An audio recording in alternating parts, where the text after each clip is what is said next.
For most of us, if we're on this kind of wavy, curly hair journey, we come to a point where our hair is looking good, it's looking good, it's looking good, and all of a sudden it kind of starts to go downhill. And sometimes it can be really hard to pinpoint specifically what problem you're having, or maybe you even have a sneaking suspicion that it could be a few different problems. That's where a curly hair reset comes in. So a curly hair reset is meant to target several different things that could be going wrong in your hair in general, and really help get it back to a point that it's going to start hopefully behaving again. So today I'm going to walk through my personal curly hair resets, what I do when I need to get my hair back in its tip-top shape. So if that sounds interesting to you, please do stay tuned and like and subscribe for more content like this. And if you're new to my channel, hi, my name is Lena, and welcome to my bathroom. So there are a few things that tell me personally when I need to do a curly hair reset. The first big one is just that my styling just doesn't last. Even if I use tried and true styling techniques with products that I know work, it just won't hold up. I feel like I have to refresh sooner, and sometimes it won't even last throughout that first day, especially because the left side of my head on the very top layer tends to be more on the wavy side. Those wavy pieces tend to fall loose much faster, and if they are just not wanting to wave at all, they're not wanting to get any bend to them, and they fall kind of straight, they fall really flat, and I feel like immediately after fluffing, I just have to go in and fix every single one of those pieces. That's a pretty good indicator to me. Not only that, but a lot of the times when I get to that point, when I go in and try to fix them or refresh them or whatever, when I go in and do a finger roll, if my hair is healthy, it will hold that finger roll decently well. But if my hair needs some extra protein or it needs just a reset in general, it will not hold that curl. It will just kind of continue to fall loose and just be straight again. So those are some pretty good indicators. Another big indicator to me is frizz. My hair is always going to have a certain amount of frizz to it, but if it's excessive, I know that's a good indicator. Another good one is feel. Though that actually tends to be the last one for me. Like, I notice all the other signs and then I touch it and go, it does feel kind of soft, maybe a little too soft. But that is another good way to tell. And then the last one is a lack of a gel cast. So if you have moisture overload, like I tend to lean more towards, I end up with very little gel cast on products that I know should give me a gel cast. That's part of why I wanted to do this, is because I tried out a new gel for the first time last week, the Dad Climate Control Heat and Humidity Stronger Hold Gel, and it did not give me a gel cast. So I wanted to do this routine and then try that one out again and see if I do manage to get a gel cast out of it after all of this. So stay tuned if you want to see that as well. Now, there are a lot of key things that could be leading to those problems. A lot of these things kind of mimic each other. So I think that's part of why I do a full-on reset, is because these could be stemming from moisture overload. They could be stemming from product buildup. They could be stemming from a hard water issue. Using too much of a curl cream or a leave-in conditioner can cause those kind of problems as well. So I'll leave a link to that video where I talk about that, see if that might be your problem. But that being said, this reset is meant to target all of those issues: the product buildup, the hard water buildup, as well as moisture overload. I just wanted to comment very briefly on this is my own personal curly hair reset, so it's really tailored towards the problems that I tend to face and things that I tend to notice in my own hair. Not only that, but I'm using a lot of products that I already have. So if you don't have these products, you could definitely swap them out for other products. And I will also touch on the reasons for why I'm using these particular products, so that hopefully if that's not necessarily something you might be facing, you could swap it out for something else that might work better for your particular hair. Everybody's hair is different. Everybody's needs are different. So this curly hair reset isn't necessarily going to look the same for everybody. Now, that being said, this is a little bit of a higher budget curly hair reset. I can definitely put together a budget friendly one if you are curious about that. So drop a comment down below if you'd like to see that, and let's go ahead and get into this. So starting off for me, whenever I do any of these kind of routines, I start off with the Curlsmith Bond Curl Rehab Salve. Now, if I had another bond treatment, I would just do whichever one I had, but this is just the one I have. And part of the reason I start with this is just because I have it.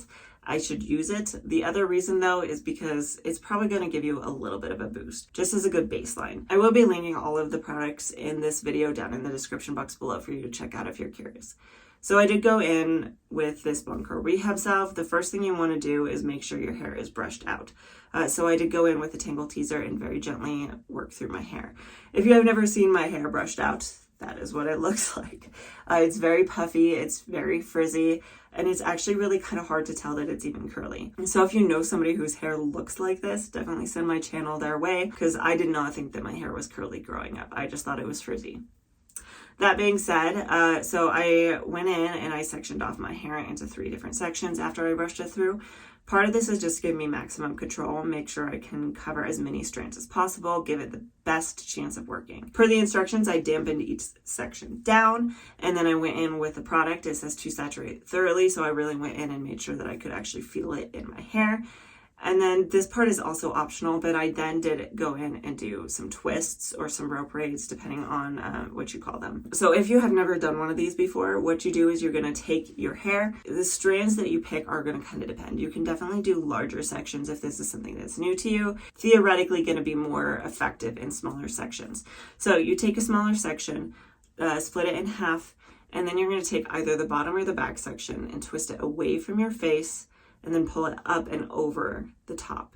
And then you're going to take that back one, twist it away from your face, pull it up and over. And you're just going to do that down the strand. I promise it does get quicker.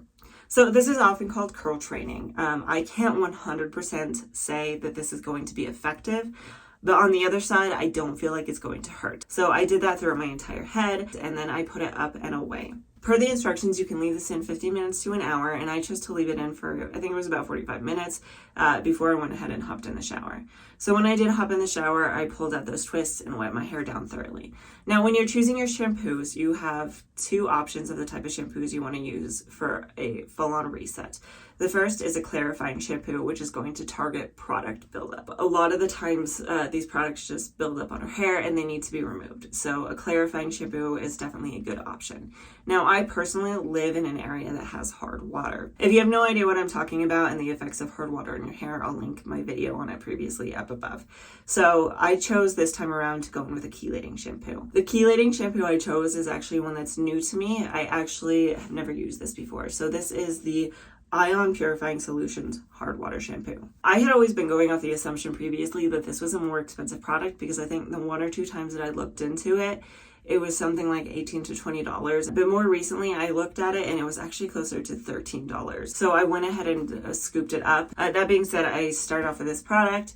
And the nice thing about a chelating shampoo, especially if you are someone who lives in an area with hard water, is they also tend to work as a clarifying shampoo. A lot of them have ingredients in them that are also clarifying. I believe that like the second ingredient on this is sodium C1416 olefin sulfonate.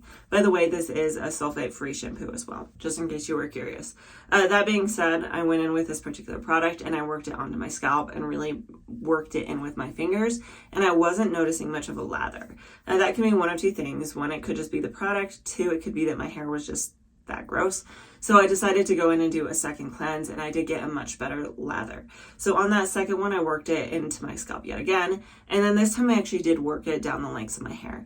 If you are using a chelating or a clarifying shampoo, you do want to work them through the lengths. Not like a ton. I just kind of rope it through. I milk it through, whatever term you want to use. Kind of scrunch it in a little bit, just to help remove some of that buildup that's also on the strands of your hair. So I used that, and I then went in and rinsed it out as thoroughly as I could before going in with my treatment. The mask, deep conditioner, treatment, whatever have you that you want to use is going to depend on the problems that you're having. So if you don't know much about moisture protein balance, I'll leave that video up above for you as well. But I tend to lean more towards moisture overload. So the product that I almost always go in when I need a mask is the Shea Moisture Manuka Honey and Yogurt Protein Power Treatment. This is one that has worked for me for years now. So I went in with this, I worked it through my hair. My hair had already been detangled, so it didn't really take much to work it through. I actually did squish to condish just to help make sure that it's coating every single strand. And then I put it up and away. And I did actually choose to go in with a heat cap as well. And I put that over the top of it, especially for those of us who have lower porosity hair. This is going to really help make sure that your hair treatments, your masks, your deep conditioners have the best chance of penetrating those strands as possible. So I put that over my head and I left this in for probably 20 to 30 minutes before rinsing it out. I did make sure I rinsed it out very thoroughly. I squeezed as much water out as I could before moving on. At this point, it was probably about 9 o'clock p.m. and I didn't really want to style my hair that night. So I did go in with a leave-in conditioner to help kind of protect my hair up until I could style it. And the leave-in conditioner I used was the TGIN Rose Water leave-in conditioner. So I just used a little bit of this, raked it through my hair, brushed it through my hair very briefly, took a cotton t-shirt, and I microplucked my hair to get as much of the moisture out as possible before going in with my diffuser and diffusing. I only diffused for probably about 5 to 10 minutes. I just wanted to get enough moisture out that it would dry by bedtime. And then that night I just slept with my hair like normal before moving into the next day. So I pretty much did a wash now, style later routine. The benefit of doing this wash now, style later routine is that you can actually test your hair before you put your styling products on it to see what it needs. This is kind of where you come to two options. So if your hair was really bad, it needed a lot of help, you could then go in with products that are really targeted towards whatever issue you're having. So for me, if my hair had been a little bit on the worse side and I had been a little more into the moisture overload instead of just on the edge of it, I would have gone in with either the Not Your Mother's Curl Talk products or the Curlsmith Strength line products, because those all have a good amount of protein in them to help kind of counteract that moisture overload. I didn't really feel like my hair was super in moisture overload. I felt like I had caught it right at the beginning of what was going to be a problem. So instead, what I actually did is I chose to go in with the last product I used so I could kind of compare and take notes and see if it was looking better, if this really was my problem or not. So I went in with a Wavy Advanced Climate Control Heat and Humidity Stronger Hold Gel, because that was the last product I had used. So I worked this through my hair the same exact way I did in that one. I will link my styling routine up above. Raked it through, used a brush to define, worked through my entire head of hair, microplopped. I did actually glaze more product over my hair at this point, and then I diffused, and then partway through my diffusing, I did go in with a little bit more gel. So I diffused to probably about 90% dry and just let it air dry the rest of the way, and that's where we're currently at. So I haven't actually fluffed or scrunched or anything like that, so that's what I'm going to do really quickly just so we can kind of compare and see whether or not this was all worth it. So I'm going to go in with the Curlsmith Bonding Oil, and I'm just going to take 2 pumps of this and run this over my hair. Alright, so here we are post fluff. Now I do want to say at the very end of the video, I will do a 360 curl tour of last week's wash day versus this one, so you can kind of make your own conclusions. But I do want to say really quickly, one big difference already is last week after I fluffed it, I did feel the need to go in and fix a few strands of hair. I didn't like the way that they turned out, so I went in and fixed them. I don't feel the need to do that as much this time. I mean, there might be a few. I know typically these kind of pieces tend to be a little bit frizzy, but overall, I just really don't feel like that's necessary. So I'm not going to touch it. And that's definitely a move in the right direction. Another thing I want to comment on here, the feel of it, I can definitely, personally, I can tell a difference in the feel. So last week when I washed my hair, it did feel soft. And like I had commented on, maybe too soft. This time it does feel a little bit more structured and it still feels soft. So another big positive in my book. The last thing I wanted to comment on was the gel cast, because I know that was a big motivation for me doing this, was in the last video when I first tried this Wavy gel. It didn't give me a gel cast, and I was like, a stronger holds gel that doesn't give you a gel cast? In my mind, that's just kind of weird, and it didn't seem right. Now, I know a lot of you dropped comments and said that you had that experience with this gel as well, but I still wanted to see what I could do if I could possibly get a gel cast out of this.